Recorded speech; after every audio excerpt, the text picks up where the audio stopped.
Nous allons un peu dans le passé.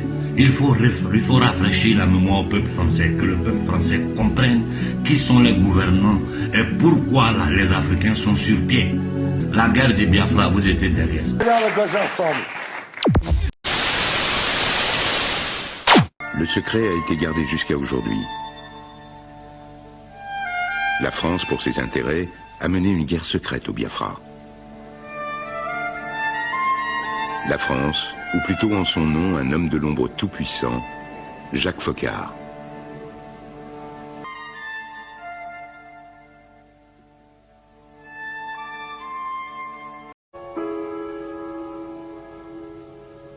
Jacques Foccart, à partir de 1958, est chargé auprès de Gaulle des affaires africaines et du SDEC, les services spéciaux français. Dans son bureau secret, sa casa fétiche, comme il l'appelait, pendant 16 ans, il a conçu et orchestré la politique africaine de la France. De son vivant, ce Machiavel des temps modernes n'a rien révélé de ses actions clandestines. Aujourd'hui, pour comprendre le système Foccart, une seule solution, faire parler les archives de la cellule Afrique qu'il dirigeait à l'Élysée. Notes de synthèse, coupures de presse, messages codés, rapports d'espionnage, photographies.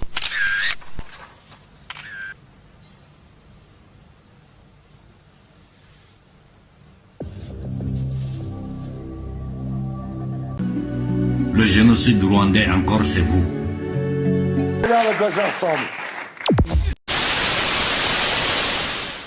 Quelques jours plus tard, sur une autre chaîne, un témoin accuse. Les gens qui ont fait la promotion de cette politique du pire, d'extermination, étaient activement soutenus par la France. Et de la part du gouvernement français, on n'a pas entendu une seule condamnation publique claire. Aujourd'hui encore, le rôle de la France dans ce drame est controversé. Des journalistes, des chercheurs, des juristes demandent depuis des années l'ouverture des archives. Ces archives, ce sont les notes, les rapports, les télégrammes diplomatiques émis par l'Élysée et les différents organes de l'État concernés. En 2015, François Hollande avait pris l'engagement de les rendre accessibles. On en est loin. L'accès n'est donné que ponctuellement et partiellement, ce qui entrave le travail des juges et des historiens. Mais alors, de quoi parle-t-on ? Pourquoi certains accusent-ils la France de complicité de génocide ?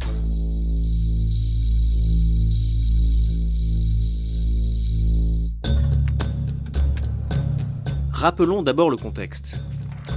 Tout commence à l'époque de la colonisation belge. Au sein de la société rwandaise, des Hutus et des Tutsis. Un seul et même peuple avec des places différentes dans la société. Les Tutsis sont plutôt des propriétaires de troupeaux et les Hutus plutôt des paysans. Les colons belges attisent cette différence. Ils s'appuient sur l'élite Tutsi pour gouverner, ce qui crée des tensions et des frustrations. En 1962, le Rwanda devient indépendant. Les Hutus prennent le pouvoir. 10 000 Tutsis sont tués, 300 000 autres sont poussés à l'exil. Dans les décennies qui suivent, certains revendiquent leur droit au retour et mènent des attaques régulières sur le territoire.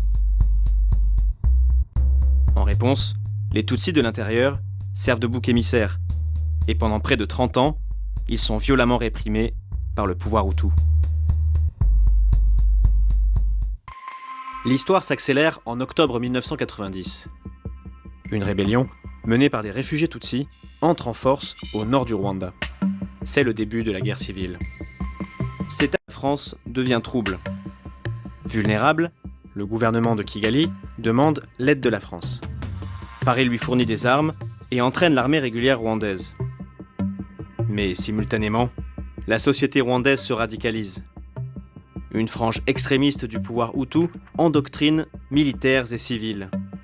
Avec un but, exterminer les Tutsis. Le coup d'État à Modibo Keïta et ensuite le faire assassiner en prison pour faire entrer le Mali dans le franc CFA et faire trouver le Mali dans la condition que le Mali vit aujourd'hui. C'est encore vous. Regarde ensemble. Au nord du Mali, une rébellion est en cours. L'armée malienne est déployée sur le terrain. Modibo Keïta bénéficie aussi de l'appui de l'Algérie et du Maroc. Une issue est trouvée à ce conflit fratricide. L'armée malienne, le président Modibo l'a créée le 1er octobre 1960 sous l'égide des anciens officiers de l'armée coloniale, dont le plus célèbre et le plus gradé était le général Abdoulaye Soumaré, qui l'a suivi depuis Dakar par conviction politique.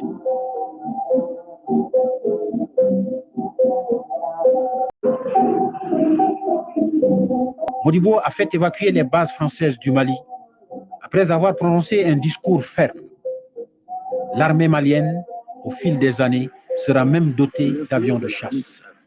A été comme toujours le saut des paras que 2 avions de transport de troupes maliens ont largué dans le vide.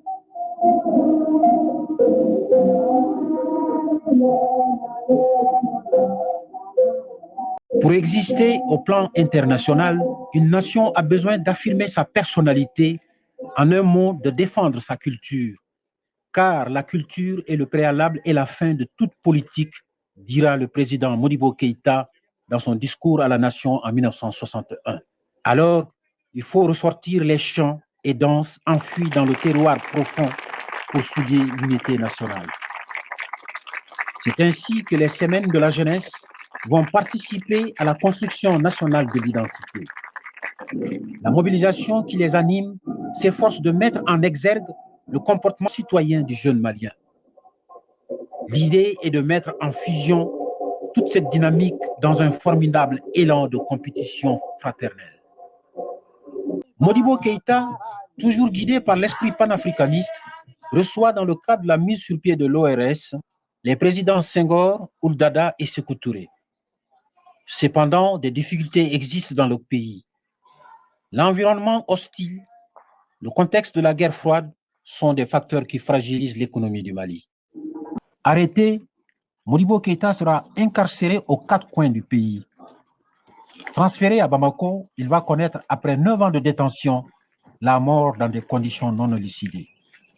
Le communiqué annonçant son décès comme instituteur à la retraite va être considéré comme honteux par une grande partie de la population, la jeunesse notamment. Modibo, pour moi, était une référence. Et je vous disais que je l'écoutais souvent. Et quand, au cours de ses interventions, c'était pour moi quelque chose de limpide. On était fiers d'avoir un président comme celui-là.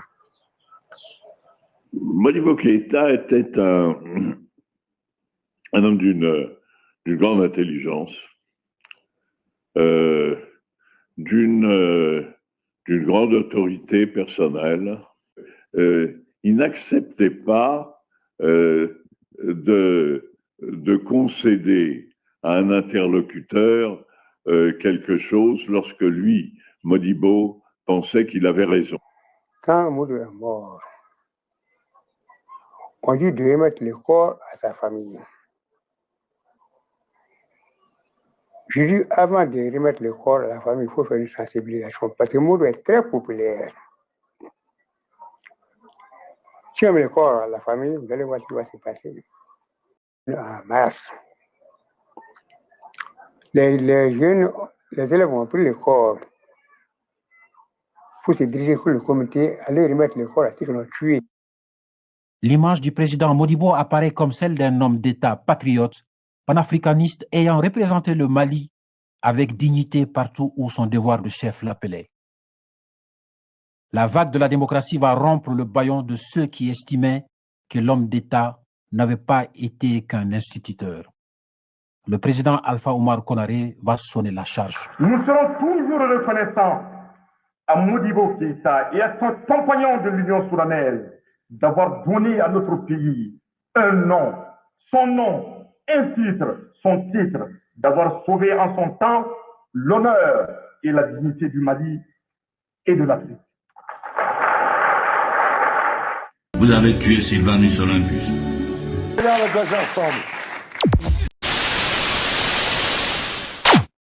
Nous emmène dans un lieu qui n'est pas accessible à tous, La résidence du premier président du Togo est restée presque intacte. Dans la nuit du 12 au 13 janvier 1963, c'est ici qu'un putsch a entraîné l'assassinat du père de l'indépendance togolaise. Claude Améganvi a tenté de reconstituer cet événement historique à travers des recherches et des témoignages. Donc, c'est ici, dans son bureau, que Sylvanus Olympio était quand il a commencé à entendre des coups de feu. Il arrive dans la bibliothèque, il a demandé à sa femme de se coucher par terre, il a demandé à ses enfants de se coucher par terre. La bibliothèque est encore marquée par des traces de balles. Mais les assaillants ont tiré lorsque Olympio avait déjà pris la fuite. Sylvanus Olympio se serait échappé la nuit par une fenêtre du rez-de-chaussée et aurait traversé le mur de l'ancienne ambassade des États-Unis. Il se serait alors caché dans une voiture de l'ambassade, d'où il aurait été extirpé avant d'être assassiné par les putschistes. C'est vraisemblablement ici que Sylvanus Olympio est tombé. C'est ici que s'est achevée la vie de Sylvanus Olympio. À l'heure actuelle, nombre de détails de son assassinat restent flous. Aux archives du Togo, le mois de janvier 1963 est même absent, a constaté TV5 Monde. Ce n'est pas le cas en France. À Paris, nous retrouvons Jean Sylvanus Olympio, neveu de Sylvanus Olympio. Aujourd'hui, il a rendez-vous chez son avocat, maître William Voll, avec qui il a demandé et obtenu les archives diplomatiques françaises sur l'assassinat de son oncle. Je demande au ministère des Affaires étrangères de me communiquer les archives. Alors, est-ce que cette question était tout à fait possible à l'époque où on l'a fait, c'est-à-dire en 2021 ? Oui, c'est possible. Pourquoi ? Parce que les archives, d'une manière générale, qui concernent la conduite des relations internationales de la France, sont accessibles depuis 2013, s'agissant d'un événement qui a eu lieu en 1963. Il a fallu analyser environ 2100 documents. Ils disent également qu'Olympio est mort devant l'ambassade des États-Unis, après s'être caché dans une voiture. Les archives parlent de balles dans le dos. Pour Jean Sylvanus Olympio, il s'agit de rétablir les faits. Je voulais savoir réellement la vérité, parce qu'il s'est dit tout et n'importe quoi sur sa mort. Les archives tentent aussi à confirmer la responsabilité de Étienne Gnassingbé Eyadema, chef de l'État du Togo de 1967 à 2005. Il s'agit d'une lettre écrite par un diplomate à un dénommé Rousseau. Et cette lettre nous indique ceci: l'auteur de l'exécution serait un Togolais, le sergent-chef Étienne. Ce dernier avait lui-même reconnu par le passé l'assassinat d'Olympio, avant de revenir sur ses propos, notamment dans son livre « Ce que je sais du Togo », publié en 1993. Mais ces archives ne permettent pas vraiment encore de connaître totalement la vérité. Pour Jean Sylvanus Olympio, il reste de nombreuses zones d'ombre. Est-ce que ces putschistes ont agi seuls ou sur instruction d'autres personnes ou d'autres États ? En quête de vérité, Jean Sylvanus Olympio recherche désormais les archives françaises militaires, celles du conseiller Afrique français Jacques Faucard, celles de l'Allemagne, de l'Angleterre et des États-Unis. Vous avez tout fait pour rendre la vie impossible à ces coups de poulet. On va passer ensemble. Qui existe entre l'Angleterre et l'Union soviétique a servi à l'Union soviétique d'occuper l'Angleterre. Pour moi, je ne pense pas et je n'ai aucune crainte. Est-ce que vous êtes toujours un marxiste? Are you still a Marxist? Je suis un Africain et je veux demeurer un Africain. Pour moi, toutes les philosophies, tous les moyens qui existent doivent servir à accroître le bien-être de mon peuple. Est-ce que ça veut dire que vous n'êtes plus marxiste? Does this mean that you're no longer Marxist? Je ne sais pas comment vous définissez le marxiste. Je ne suis pas Marx et je ne peux pas le devenir. Je vous dis que je suis un Africain qui veut créer une nation et qui emploie les moyens appropriés pour accroître les intérêts, les droits à la vie de son peuple. Vous avez choisi la difficulté, Monsieur le Président, dans la voie de votre développement. Vous avez choisi l'austérité. Oui, nous pensons qu'il est mieux de commencer par les difficultés et aller rapidement vers le bonheur que de commencer par la facilité et rencontrer sur le chemin les obstacles infranchissables. Un peuple ne peut d'abord compter que sur ses capacités, sur sa conscience, sur ses possibilités. Et compter sur l'aide extérieure, c'est compromettre l'avenir. Pour nous, l'évolution de la Guinée ne sera l'œuvre que du peuple guinéen. Il faut donc qu'il travaille. Mais c'est peut-être le sacrifice d'une génération. Oui, le sacrifice d'une génération et aussi le privilège de la génération actuelle. Notre génération a une tâche exaltante. En choisissant l'indépendance immédiate, la Guinée a décidé du même coup de se développer dans l'austérité. Le but qu'elle s'est tracé, exporter son sous-sol, vivre sur son sol. Mais pour y parvenir, il faut des sacrifices. Et pour faire accepter les sacrifices, une discipline de fer. Le Parti démocratique de Guinée s'en est chargé. De la capitale Conakry jusqu'au plus petit village de Brousse. Étranger. Vous quittez très rarement votre pays, la Guinée. Autant que je sois informé, vous avez fait une seule visite à l'extérieur depuis 1967. Est-ce que vous êtes d'accord d'abord sur ce point? Je me demande pourquoi se préoccupe-t-on de cela. Le président Mao, combien de fois il a quitté la Chine? Pour autant, est-ce que la Chine est malade? Le président Nixon, combien de fois depuis qu'il est au pouvoir il a quitté? Et chaque président européen, combien de fois chaque président en Europe a quitté son pays? La révolution dont nous parlons, c'est en Guinée. Et c'est ici où elle doit être menée. L'essentiel de la lutte, c'est en Guinée. Et même les adversités extérieures, que toutes les puissances impérialistes se braquent contre la Guinée, si le peuple guinéen reste organisé, conscient de ses responsabilités, résolu à défendre ses acquis, aucune puissance impérialiste n'aura raison de la Guinée. Voilà la vérité historique. On doit s'étonner que je ne sois pas en Guinée, que je sois plutôt comme certains présidents tout le temps à Paris, à Londres, en train de me reposer ou en train de danser. Nous avons du travail et nous ne perdrons pas une minute qui est utile au développement de l'action révolutionnaire. Voyager à l'étranger ne veut pas toujours dire se reposer, c'est maintenir, ouvrir des contacts. Voyager pourquoi? Nous avons fait tous les pays du monde. Les 3 premières années de l'indépendance nous ont permis de visiter presque tous les pays en rapport avec... Et qu'est-ce que nous cherchons en plus? Et nous sommes le pays africain qui compte plus d'ambassades étrangères. Cela explique bien l'élargissement des rapports diplomatiques qu'entretient la Guinée avec le monde extérieur. Bien qu'on parle toujours en France de l'isolement de la Guinée. La Guinée a plus d'ambassades que le Sénégal, que la Côte d'Ivoire, que chacun des pays coopérant avec la France. Vous pouvez en faire le contrôle. Vous avez à plusieurs reprises dans le passé dénoncé la 5e colonne qui opérait à l'intérieur de la Guinée. Est-ce que vous pensez que cette 5e colonne est toujours active dans votre pays? Et est-ce que ce n'est pas l'existence de cette 5e colonne qui vous inciterait à rester ici pour ne pas Alors, si j'avais peur de la 5e colonne, je ne restais pas en Guinée puisqu'elle est en Guinée. Non, mais parce que vous... Je serais parti à Paris, me réfugier tranquillement. Mais vous pourriez craindre que les éléments de subversion qui travaillent contre vous pourraient profiter de votre absence. Profiter comment? Le peuple guinéen est armé. Quel est le seul pays au monde dont le peuple est armé? Dites-le moi. Vous avez vu quand même l'agression. 14 ministres avaient trahi. 32 000 dollars avaient été distribués. 32 millions de dollars avaient été distribués.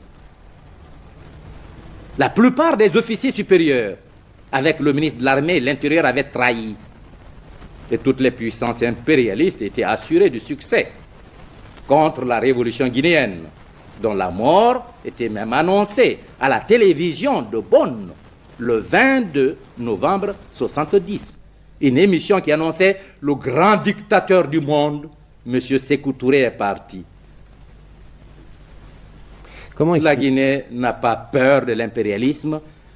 La 5e colonne n'est que le prolongement de l'impérialisme. C'est la lutte de classe. Si nous n'avons pas peur du maître, nous n'aurons pas peur de l'esclave qui le suit. C'est pourquoi ici, elle a été matée et chaque fois qu'elle se manifestera, elle sera écrasée, vous pouvez en être sûr. Je l'affirme à la face du monde. Aucun élément traître au peuple guinéen ne sera longtemps manœuvré sans qu'il soit su, perçu, isolé, maté par le peuple guinéen. Mais votre dernier chef-d'œuvre, c'est quoi? L'assassinat de Kadhafi aux yeux du monde entier. En vous basant sur un mensonge, en utilisant vos médias mainstream pour d'abord le démoniser, attaquer la Libye, détruire, la rendre totalement un no man's land. Pendant ce temps, vous continuez à voler ce peuple. Et vous avez fait descendre les terroristes dans le Sahara pour aller déstabiliser le Mali. Donc, répète, la vraie richesse, c'est la connaissance. Ce n'est pas la richesse du sous-sol que nous possédons. La preuve que l'Afrique possède l'or, l'uranium, le pétrole, le diamant, mais nous sommes les derniers au monde parce qu'on ne développe pas assez notre connaissance.